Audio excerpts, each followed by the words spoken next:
మానవుడి జీవితం ఎంత, కానీ మానవుడు దేవుని మీద ధిక్కరిస్తున్నాడు. దేవుడేడి, దేవుడు ఉంటే కనబడమను. ఏంటంటే దేవుడు ఉంటే కనబడమంటాడా? అరే అసలు అమెరికా ఉంది అంటే నమ్ముతారా మీరు? ఎంతమంది అమెరికా వెళ్ళారు? ఎవరో వెళ్ళుంటారు కొంతమంది. నేను కూడా వెళ్ళాను 1-2 సార్లు. భూమి ఎట్టుంటే కింద ఉందండి అమెరికా. కింద ఎట్టుంటుంది? కింద పడిపారా ఏంటండి? మనకి పగలైతే వాళ్ళకి రాత్రి, వాళ్ళకి రాత్రి అయితే మనకు పగ. ఇదేంటి? అదెట్టవుద్ది, అదెట్ట కుదురుద్ది?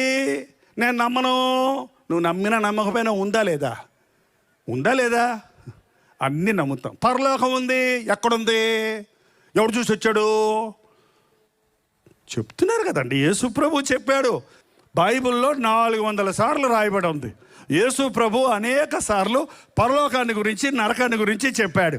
నమ్మొద్దా? అక్కడ గుయ్యి ఉంది, పోకరా. ఎవడు చెప్పాడు? పోయి చూస్తా, పడి చూస్తా. పడు ఏంటండి? పడి చూస్తాడంట. పడ్డాక నువ్వు చూసేదేముంది? పళ్ళు రాలిపోతాయి అంతే, పైకి లేవలేక. నేను నరకంలో పోయాక చూస్తా, నరకంలో పోయి మారు మనసు పొందుతా. పరలోకం ఉంటే అప్పుడు యేసయ్యా నన్ను క్షమించమంట. ఇక్కడుండగానే, బ్రతికుండగానే నీ జీవితంలో నువ్వు నమ్మాలి. విశ్వాసము లేకుండా దేవునికి ఇష్టడయ్యుండుట అసాధ్యము.